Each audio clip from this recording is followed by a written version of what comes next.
Welcome to Yeukai Business Show, UK's premier business show where we feature business thought leaders, high achievers, and industry experts. Today's episode is brought to you by World Outsourcing Solutions Limited, a company that specializes in helping executive business owners with virtual assistant services and business growth systems. Here's your host.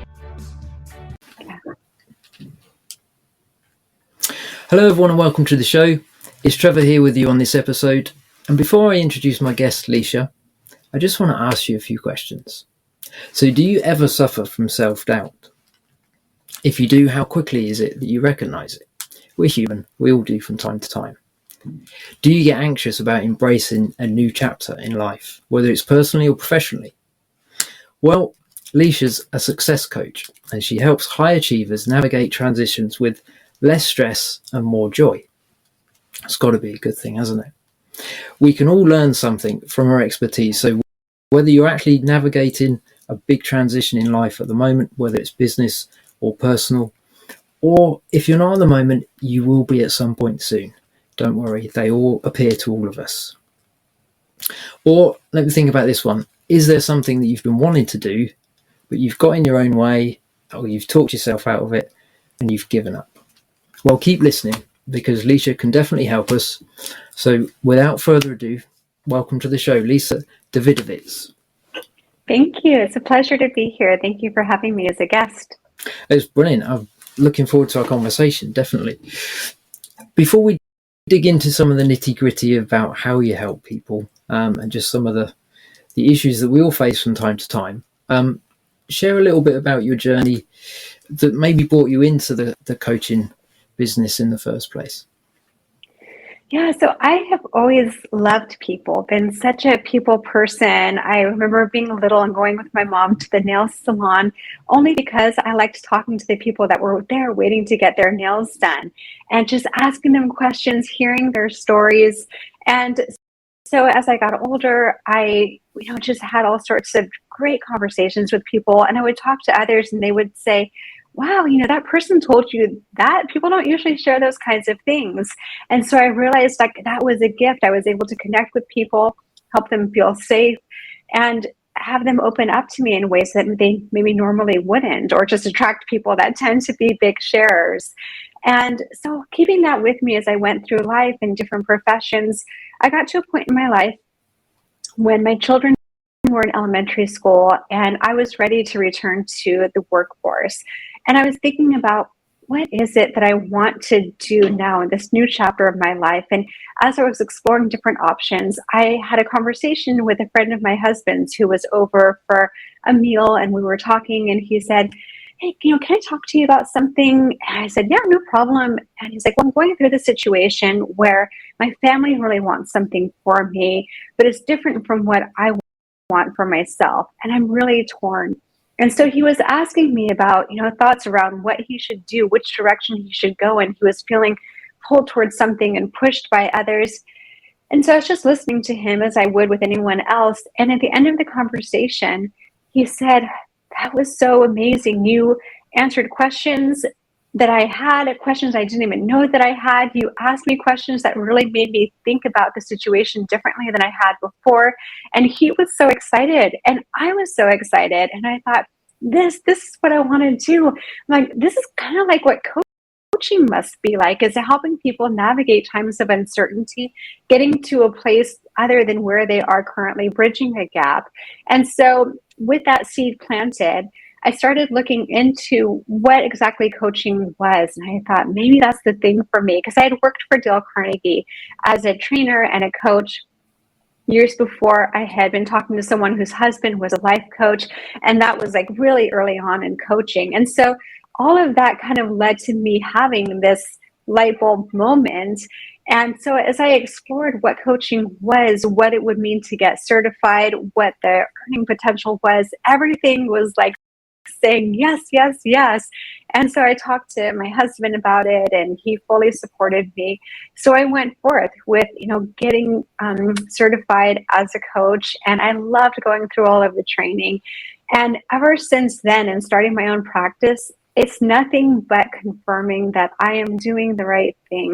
I love helping others. I'm getting to have these powerful, meaningful conversations, and also making huge changes for people based on those conversations and what they take from their learning in the sessions, but also between sessions. So much coaching happens between sessions as clients are processing what came up and taking action, furthering the learning, furthering the action, deepening, so there's all that richness. And then we come back to the next session and build from there. So that really led me to becoming a coach. At the same time, I know so many listeners are business owners, and you have a passion, you have something that excites you, you want to go for it. But then there are also those voices from yourself and from others saying, do you think that you have what it takes? Or can I do this? Who might I think I can do this? And I remember the first time I went to a training course with the Coactive Training Institute, which is a International Coach Federation recognized coaching institute. I was there in the first class, and imposter syndrome was full on. I was there. There were all these other professionals, and I'm like, I'm a mom to 2 young children sitting here among all of these professionals that are working in all these different companies. And I, was not employed at the time. And I thought, who am I to be here and to think that I can be a coach? And I felt completely out of my element. And it was really interesting because it had been a long, when I became a mom, I was also like, what am I doing? Do I have what it takes? And here I was again, like, what am I doing? Do I have what it takes? Are they going to look at me and say, who is this housewife here sitting in this class? What, who does she think she is, being able to be an executive coach? And so it was, part of my process of having to reinvent myself, having to step into that next chapter of who I was, which was such a gift, because now when I'm working with clients who are in that point of transition, I know what they're going through. I've been there. I've done that. I know all of the mental chatter that goes on, especially for high achievers who are like, no, this is what I want to do. I don't want to have that success. And then, they start getting in their own way of that success if they're listening to that mental chatter, and it can derail them. And then they settle for something that feels safer, and that's maybe not what they're passionate about. Absolutely. Yeah. I know where you're coming from on that. I like that where you shared a little bit about going to the nail salon and chatting with people. In some ways, looking back now, it's easier to spot it now. It's not when you're going through the whole process, but there were glimpses of your gift and how you're wired to help people sort of just starting to sprout and appear then. But there's a process, isn't there? There's a journey of discovery that we all go through.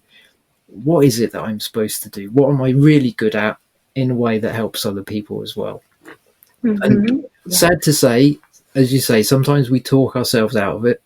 Sometimes we let the pressures of other people, like the guy you mentioned, kind of push us in different directions than what's actually the best path for us. And I guess for people listening, whether they're actually in business now or those that are thinking about it, all of those sort of pressures come to business owners as much as any other person. So what would you say would be some of the things, like for people that think, I know I doubt myself. I know it's there. I can't seem to get around it. Not sure what to do. What would be maybe the first step that you would say to somebody like that, thinking, I know I need to do something, but I don't have the confidence. I don't think I can do it. I'd love to start a business in this, and this. Or I'd love to scale the business up to whatever. But for some reason, I know I'm holding back. Yeah.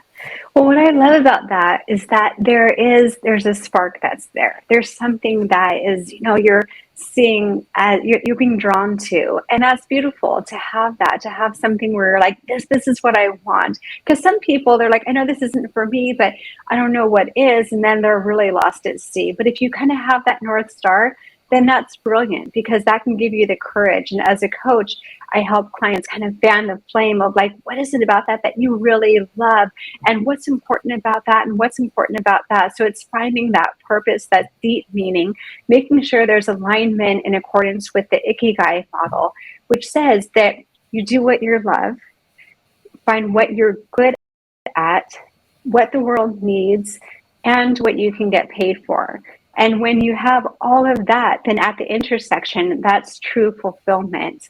So a lot of people, they say, I know what I love, but they get in their way. So I also have worked with Shirzad Chamine, the founder of Positive Intelligence. He's a Stanford lecturer and New York Times bestselling author of the book Positive Intelligence.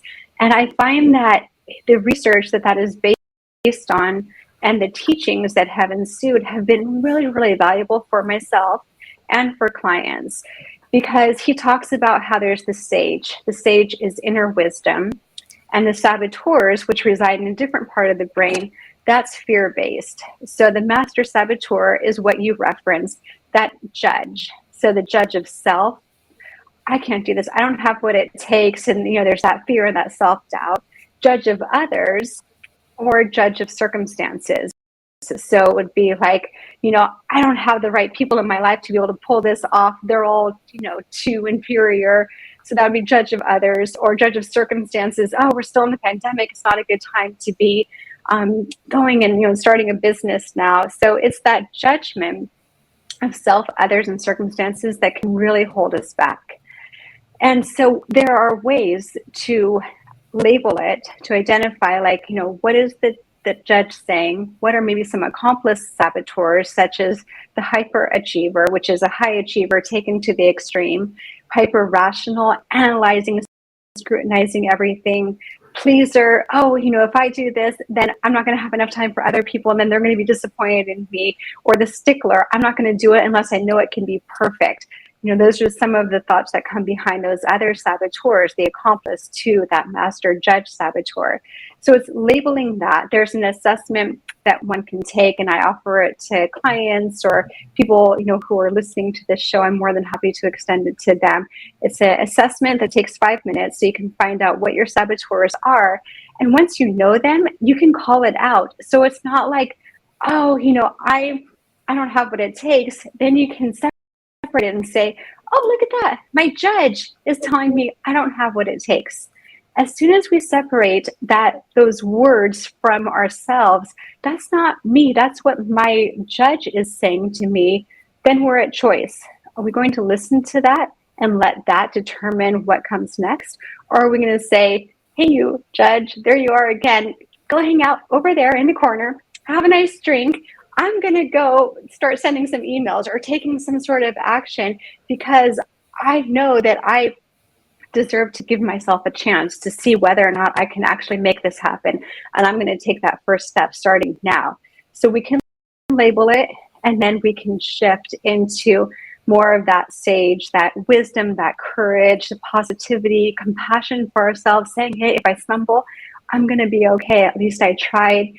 And then also positivity and patience, knowing, especially starting a business, it takes time. You're not going to start making, 6 figures within the first 3 months.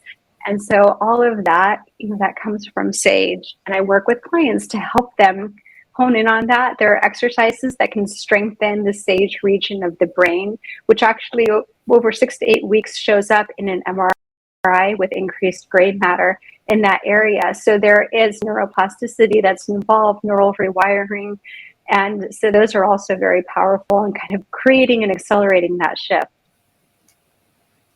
Sounds really good. You got me thinking there. I could go in lots of different directions with this conversation, because I think it's fascinating. I really do. That's fine. So what we'll do is we can create that shift, because you were asking about the shift, and we can still, without getting to the heart of what's coming up, we can create whatever you're feeling right now. And for those that are listening or watching, whatever you're feeling right now, then just be with that. And we're going to do what's called a PQ rep. And it's through PQ for Positive Intelligence Quotient, shifting energy from, that stress or tension or anxiety to something calmer. So one of my favorite exercises, and that of many of my clients, is you're going to take your thumb and your index finger and put them together and make little circles with just enough tension to feel the ridges of the fingertips. So little circles with your thumb and index finger with just enough tension to feel the ridges. And as you do this, eyes closed, shoulders back, feet firmly planted or in lotus position, back straight, breathing normally. And again, with your thumb and index finger together, rub in gentle circles for about 10 seconds, which is equal to about 3 breaths. If a thought comes in, let it go. Return your focus to your fingertips. Don't worry about how fast or slow. Just little circles, feeling the ridges and focusing only on that sensation.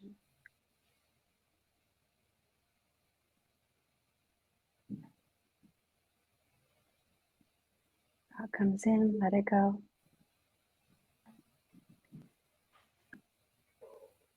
And that's time.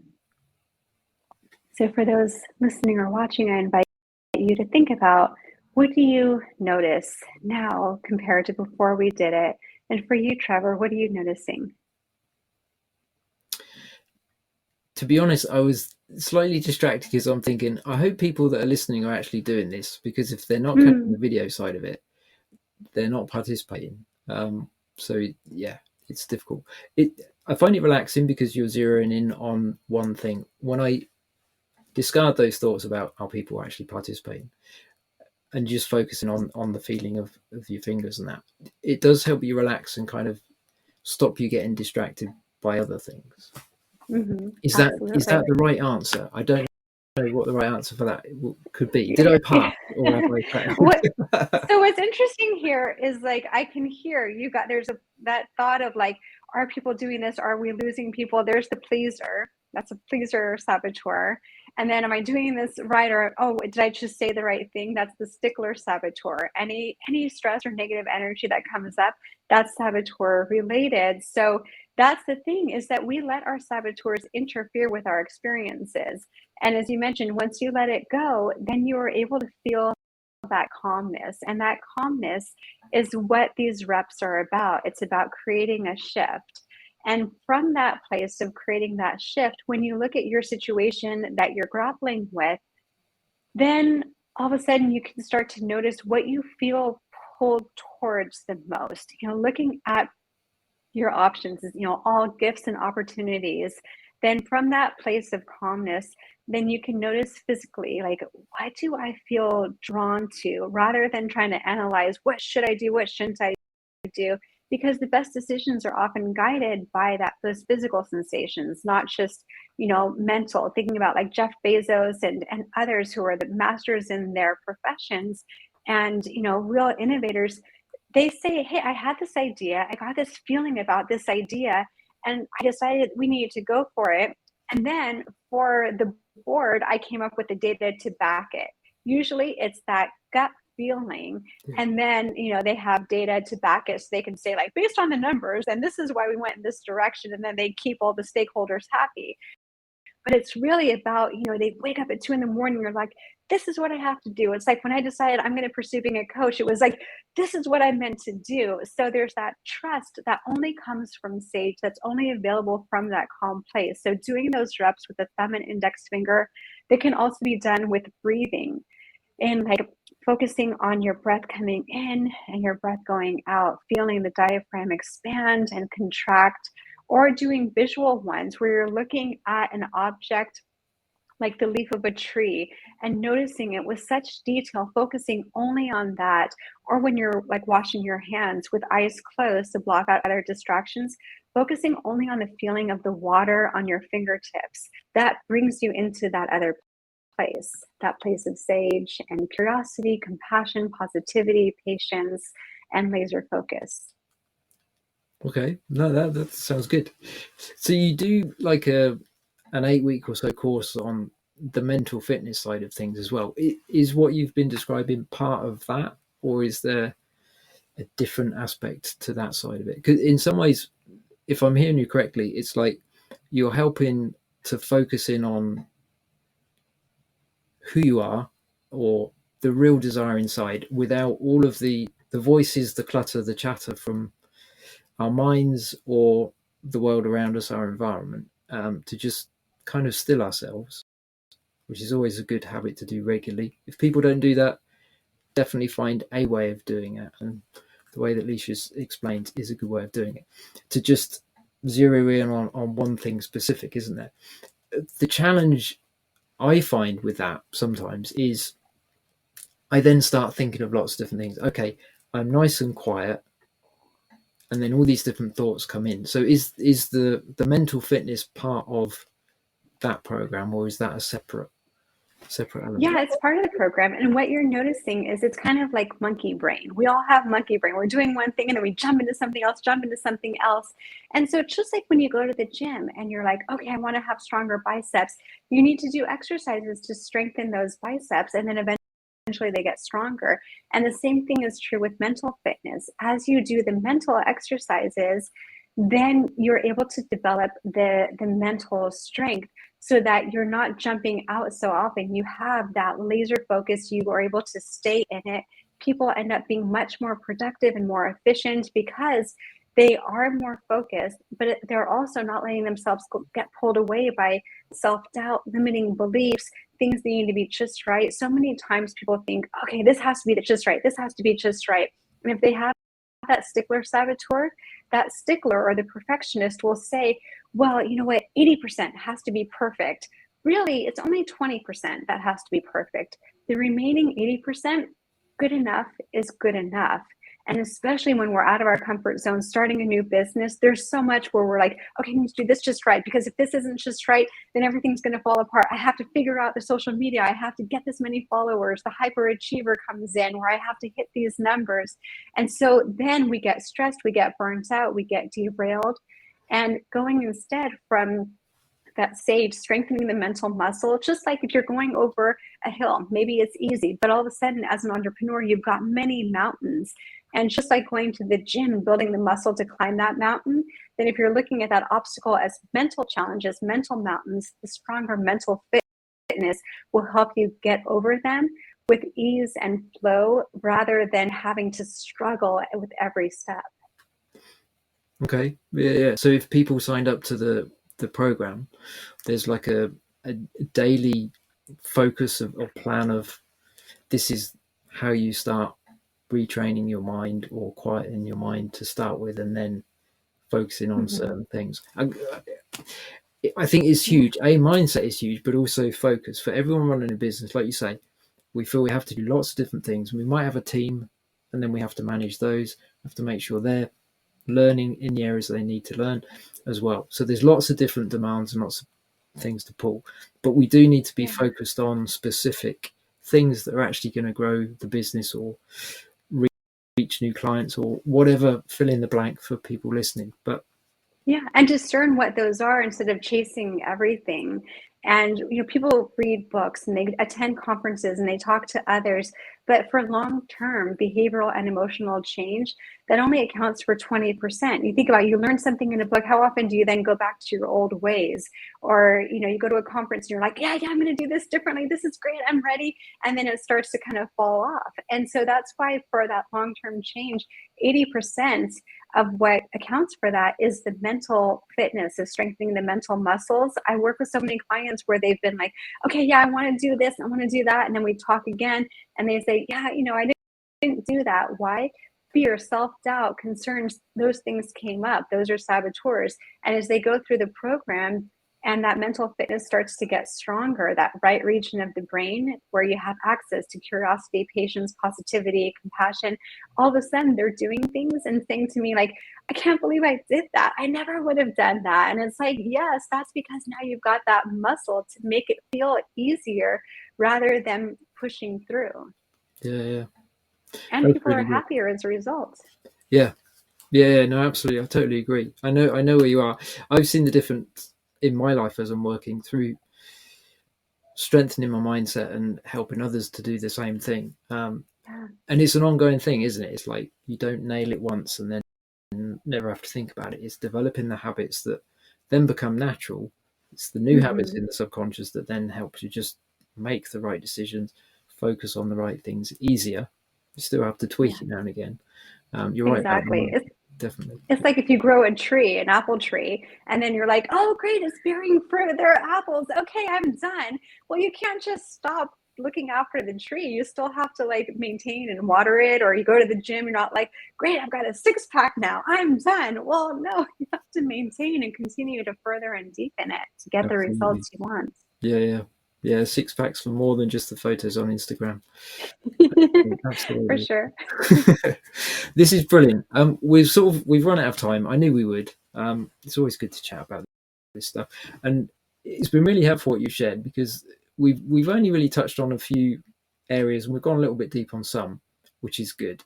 Hopefully people listening will kind of be thinking more about, okay, how does that affect me? Where am I actually helping myself, and where am I actually allowing the saboteur to come in and sort of rule my life, decide what I choose, influence my decisions, all those sorts of things. What would be a good next step for people? Like, there'll be a link to your website below. Is it best for people to head to your website first, find out a little bit more about some of the different things that you offer? Yeah, absolutely. They're welcome to do so. It's coachlisha.com. And I also have a button on there to book a free session with me.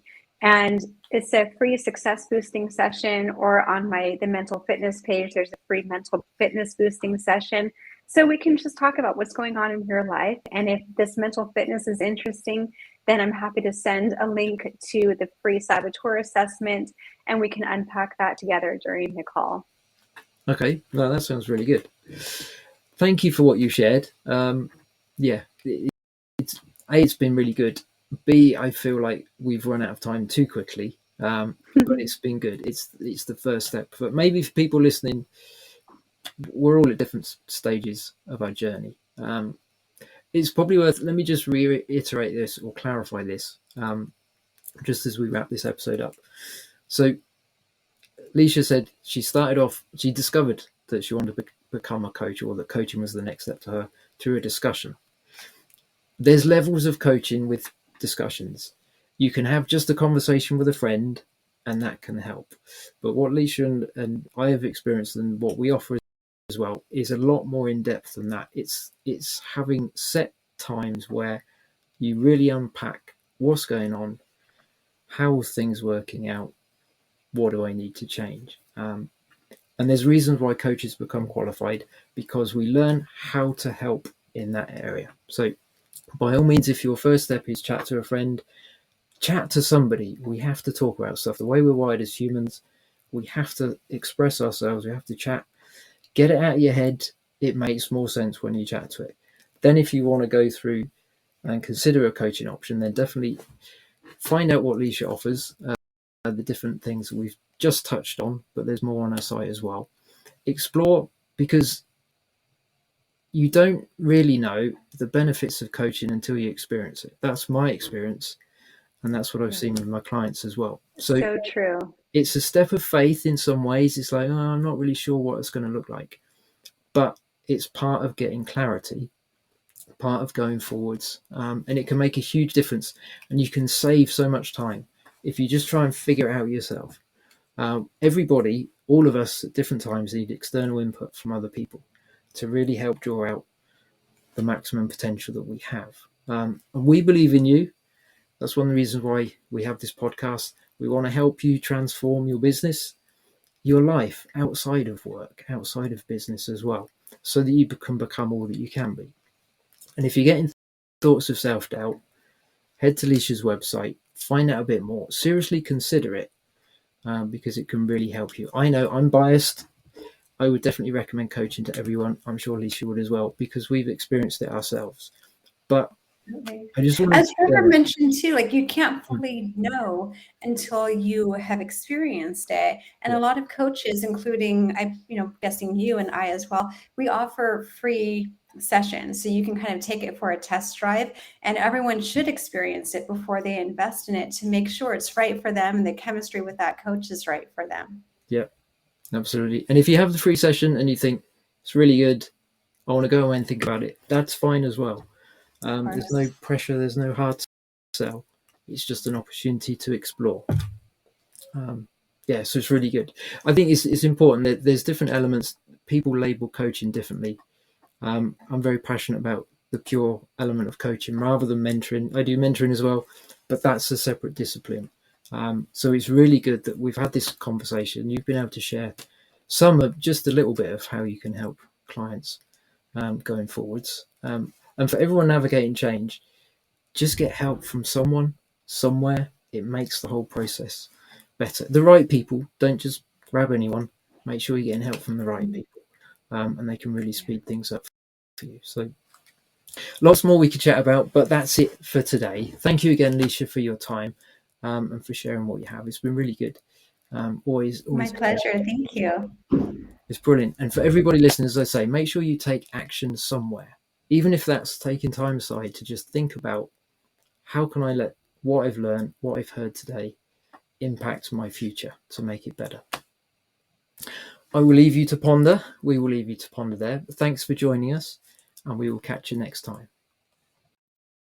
Thank you for listening to Yeukai Business Show. We will be back to bring you more episodes with success stories and advice straight from the experts. Want more? Check out www.yukaibusinessshow.com. Get your free trial of our virtual assistant service today. Just visit www.worldoutsourcingsolutions.com. Quote WOS18 or send us an email at support@worldoutsourcingsolutions.com.